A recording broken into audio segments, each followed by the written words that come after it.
Gracias por acompañarnos en este día y ser parte de la familia mundial de Lecciones de Vida o Lecciones de la Escuela Sabática. Yo considero esta escuela la escuela más grande del mundo, la escuela que durará por la eternidad, donde Jesús muy pronto será nuestro Maestro, y hoy lo es a través de su palabra. Bueno, hoy repasaremos el capítulo 3 de la carta a los Filipenses, escrita desde una oscura, húmeda y terrible prisión bajo tierra con apenas una abertura en la parte superior. Yo estuve allí, hermanos, un par de veces y es realmente agónico, trágico ver ese lugar húmedo, pequeño, oscuro. Pero allí nos llega un mensaje de esperanza del corazón de Dios a nuestro corazón a través de la pluma del apóstol. Y tras afirmar a los creyentes que los creyentes brillan en este mundo realizando buenas obras centradas en Cristo, como vimos la semana anterior, Pablo ahora centra su atención en la necesidad de confiar únicamente en Cristo para la salvación. Y el apóstol expresa su preocupación por la influencia de falsos maestros que promovían un enfoque carnal, distorsionando así el mensaje del Evangelio y poniendo en peligro a toda la comunidad cristiana de Filipos. Parece que una forma de falsa enseñanza similar a la de Galacia estaba creando confusión sobre lo que los cristianos gentiles debían creer y hacer para ser salvos. Y Pablo tomó este asunto muy en serio. Después de todo, el mensaje del Evangelio estaba en juego. Y Pablo está ahora preocupado por la infiltración de falsos amos y enseñanzas que se refiere a ellos como perros y malos obreros. Estos son términos fuertes utilizados para expresar desprecio y desaprobación. Y al abordar estos temas en Filipos, Pablo ofrece valiosas lecciones sobre cómo lidiar con las falsas enseñanzas. Y estas lecciones son cruciales para la iglesia actual. Después de todo, en mayor o menor medida, todas nuestras iglesias sufren el ataque de falsos maestros. La lección de hoy enfatiza 3 temas principales. Regocijarse en el Señor es lo opuesto a confiar en la fuerza humana. 2. Una conversión genuina conduce a un cambio radical de la confianza en la carne a la confianza en Cristo. Y luego, conocer a Cristo es una experiencia progresiva. Y a medida que nos acercamos a Él, nuestra intimidad con Él se profundiza cada vez más. Nuestra intimidad con Cristo debe seguir creciendo hasta el día que lo veamos cara a cara. Bueno, en un momento más regresaré. Abramos nuestra Biblia en Filipenses capítulo 3.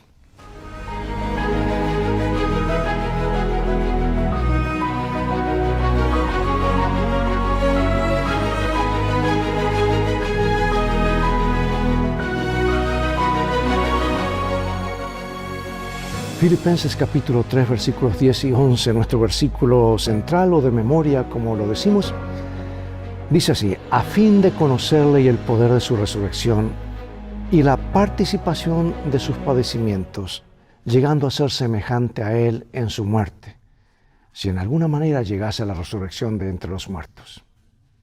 ¿Hay algo en nosotros que nos hace desconfiar de la salvación solo por la fe y aparte de las obras de la ley?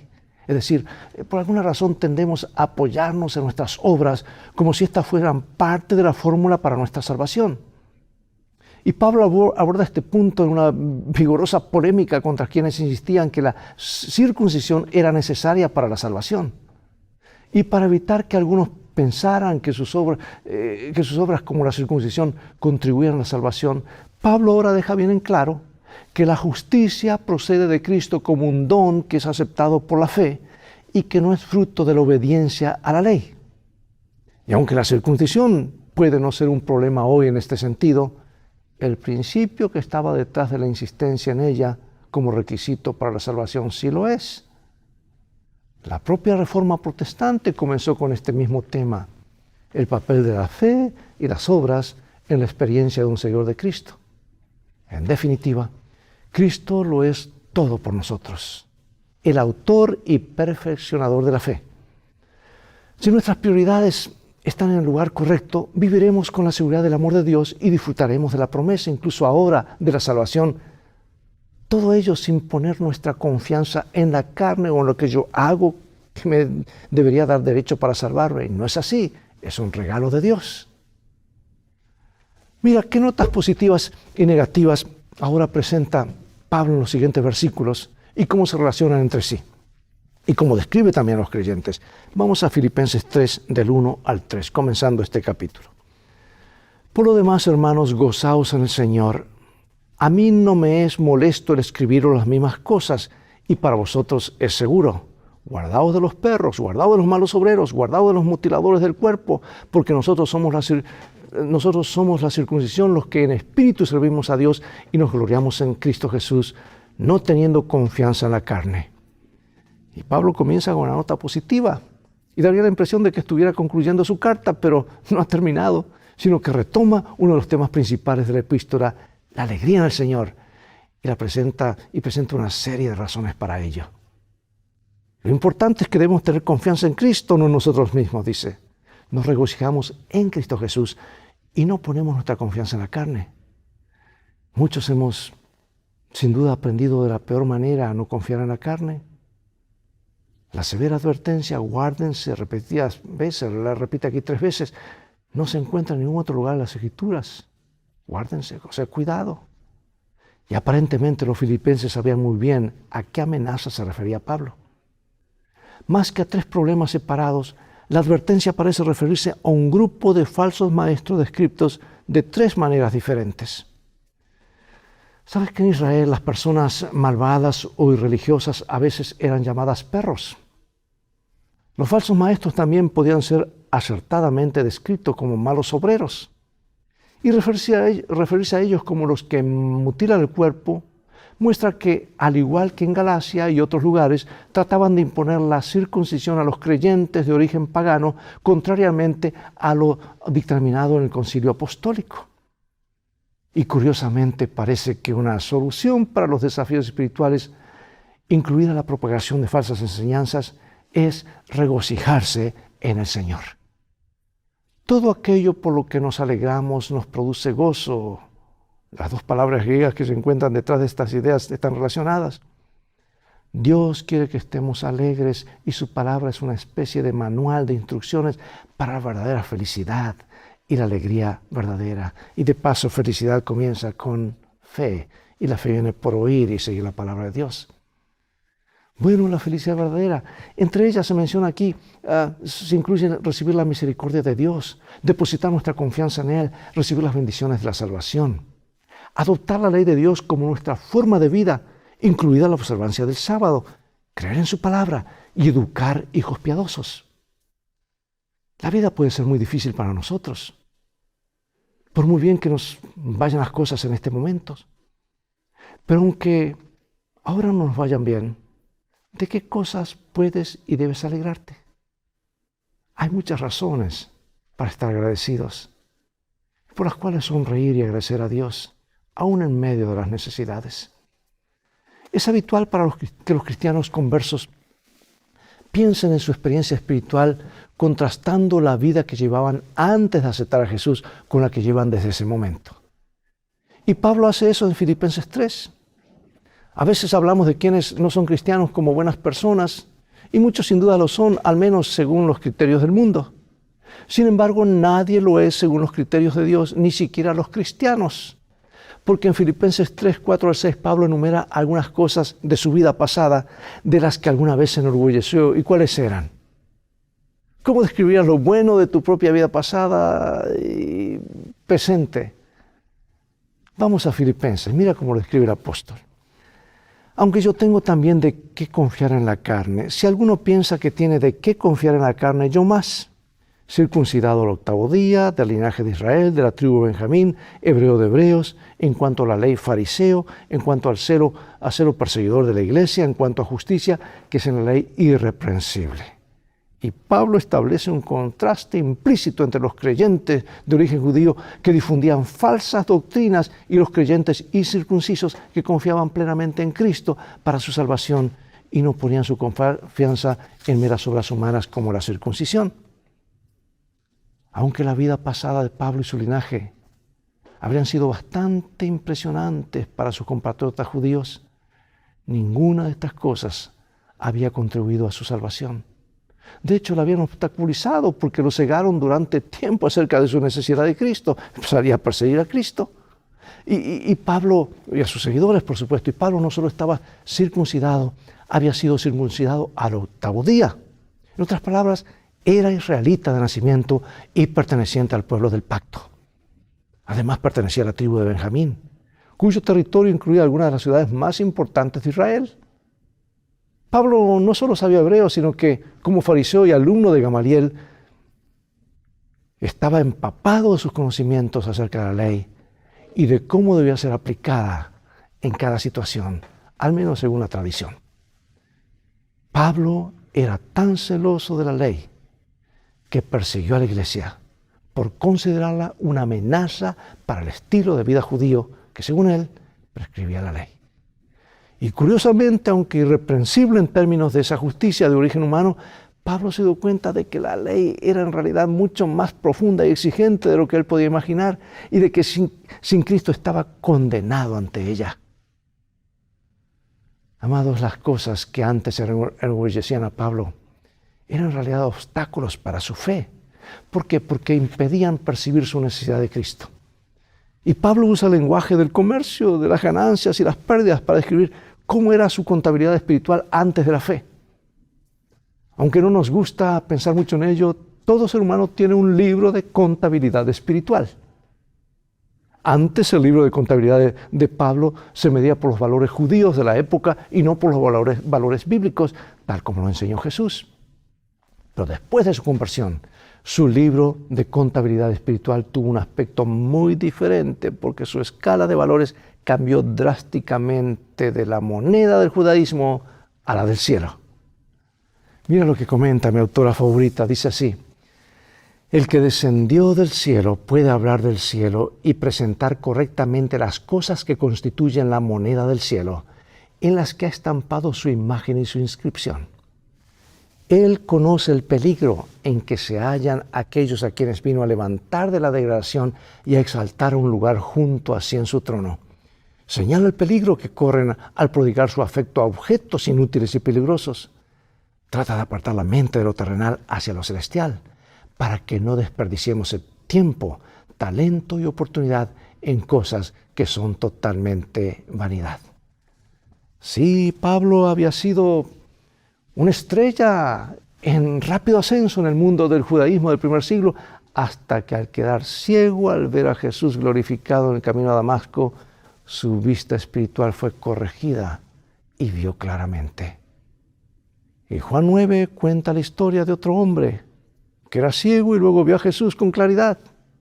Y Jesús dijo que para eso había venido a este mundo, para que los que no ven, vean, y los que creen que ven, sean cegados.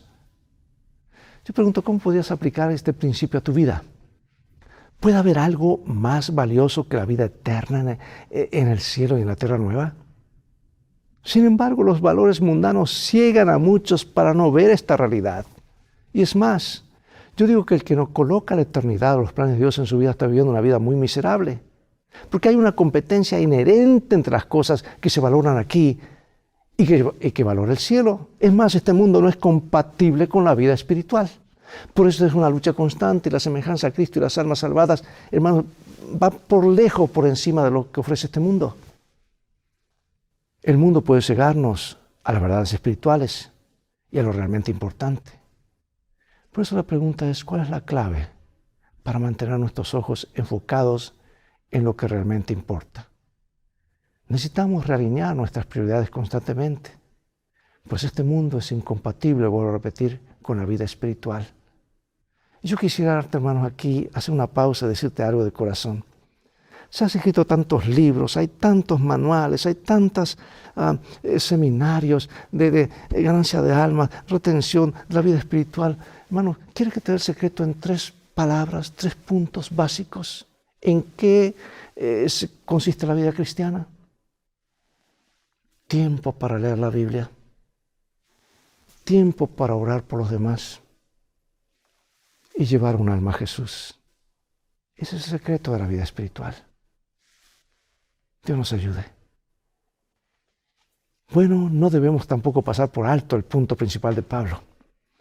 En el camino a Damasco él experimentó un maravilloso intercambio, pues cambió su antigua vida basada en la ley por la presencia de Cristo mismo, para ganar a Cristo y ser hallado en Él, dice él. Es decir, en Cristo, estar en Cristo.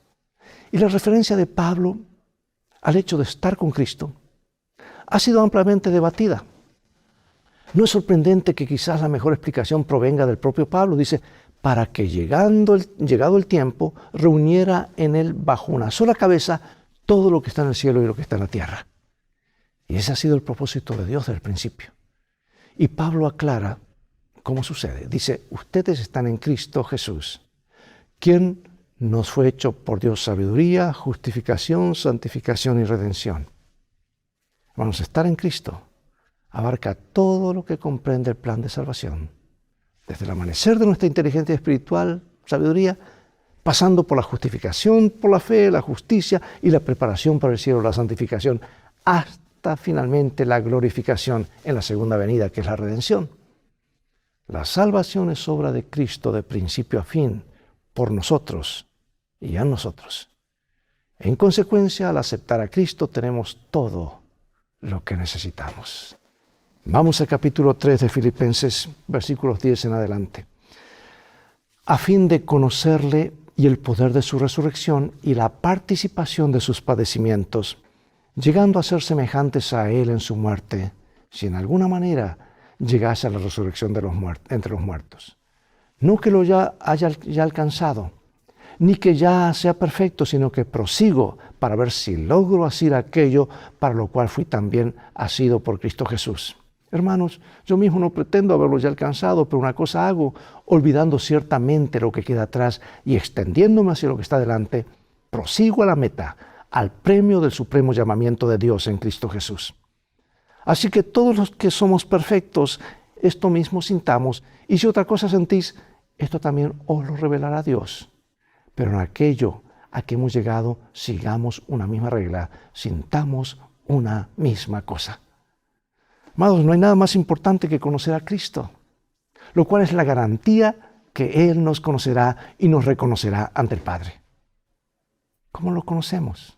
A través de su palabra escrita, leyéndola, poniéndola en práctica. No podemos conocerlo cara a cara como los discípulos, a pesar de lo cual no lograron comprender sus palabras. Y esto subraya nuestra necesidad de que el Espíritu Santo nos dirija, ¿verdad? Cuanto más lo conocemos, más nos acercamos a Él, pues experimentamos la virtud de su resurrección, que nos eleva a una nueva vida. Y otra forma de acercarnos a Jesús es participar de sus padecimientos. Cada prueba que afrontamos, hermanos, no nos quejemos.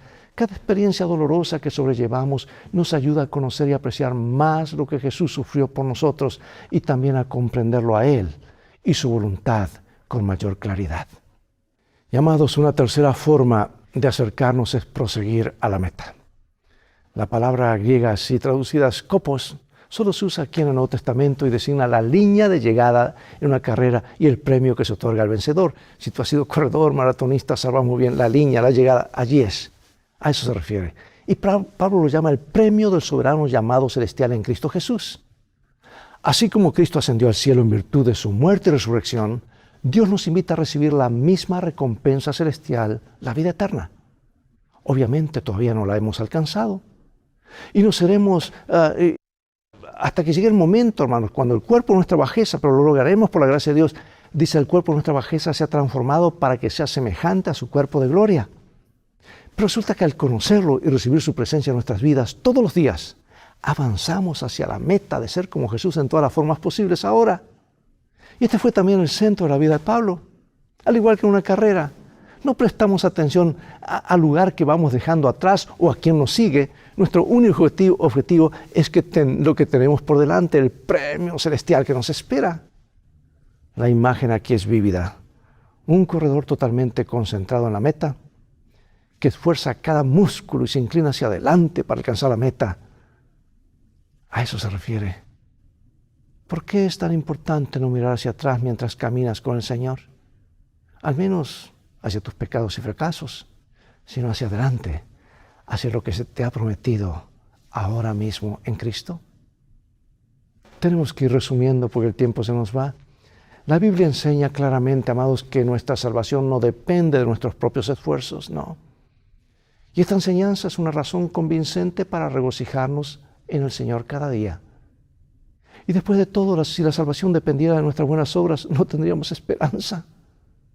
Desde una perspectiva bíblica, el gozo es nuestra respuesta a lo que Dios ha hecho por nosotros a través de Jesucristo.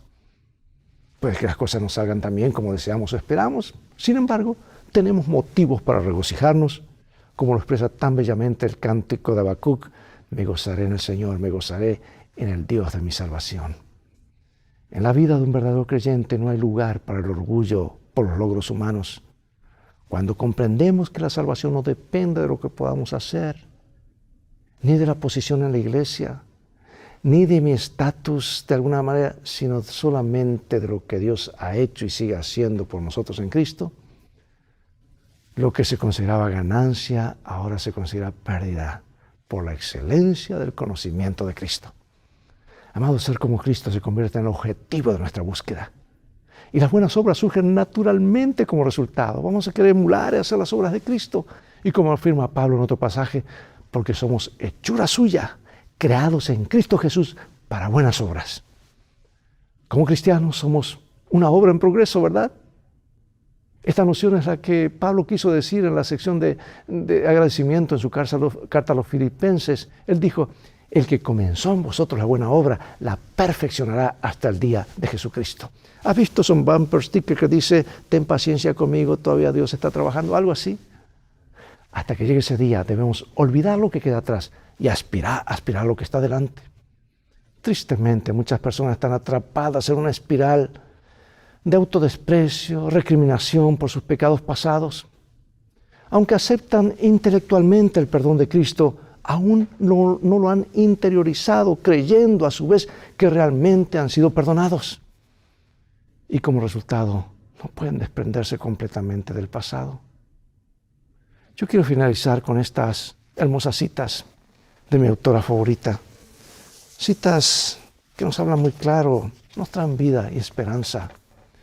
El que desea adquirir un carácter fuerte y armónico, el que desea ser un cristiano equilibrado, debe darlo todo a Cristo y hacerlo todo por Él. Porque el Redentor no aceptará un servicio a medias. Debe aprender cada día el significado de la sumisión propia. Debe estudiar la palabra de Dios para aprender su significado y obedecer sus preceptos. De este modo puede alcanzar la norma de la excelencia cristiana. Día a día, Dios trabaja con él para perfeccionar el carácter que será capaz de resistir en el momento de la prueba final. Y día tras día, el creyente hace ante hombres y ángeles un experimento sublime que demuestra lo que el Evangelio puede hacer en favor de los seres humanos caídos. Palabra de vida del Maestro dice así: quienes esperan la venida del novio de bendecir al pueblo, vean aquí a su Dios. Los últimos rayos de misericordia, el último mensaje de clemencia que debe darse al mundo, es una revelación de su carácter de amor. Los hijos de Dios deben manifestar su gloria. En su vida y carácter deben revelar lo que la gracia de Dios ha hecho por ellos. La luz del sol de justicia debe brillar en buenas obras, en palabras de verdad y en hechos de santidad. Que esto sea una realidad en nuestras vidas, hermanos, y para que eso ocurra, tenemos que ir a Jesús cada día. Ir a Jesús. Allí está el secreto. Tiempo con Él, con su palabra, que Él nos hable. Tiempo para hablarle a Él acerca de otros que queremos ver en el reino de los cielos. Y tiempo para llevar a alguien a Jesús. Oremos. Padre Celestial, gracias te damos que la salvación desde la A hasta la Z es trabajo del cielo. Estaríamos perdidos si fuese por nosotros mismos. Sería una escalera interminable porque fallamos tantas veces y un solo error sería suficiente para arruinarlo todo. Pero gracias por la vida de Jesús, que hoy es transferida a nosotros gratuitamente, su vida y sus méritos, su muerte perfecta, desde el santuario celestial, a aquellos que creemos y vamos a Él en oración. Acerquémonos pues confiadamente al trono de la gracia. Padre, queremos lo que hemos recibido de gracia, ese regalo inmerecido, queremos compartirlos con otros para que vayan a Jesús. Ayúdanos a hacer luz, ayúdanos a confiar plenamente en los méritos de Jesús y a depender de Él. En el nombre de Él y de Jesús oramos. Amén. Amigos, es todo el tiempo que tenemos por hoy. Llega hasta el próximo programa de Lecciones de Vida. donde estamos ya promediando los estudios del libro de Filipenses y Colosenses. En el siguiente estudio ya comenzaremos con el siguiente libro. Invita a otros a mirar este programa para estudiar y profundizar la palabra de Dios con mensaje del corazón de Dios a nuestro corazón. Y recuerda, en este viaje las cosas van a terminar bien si hacemos los principios de la Biblia nuestro GPS y a Jesús como nuestro guía. Maranatá, Dios te bendiga.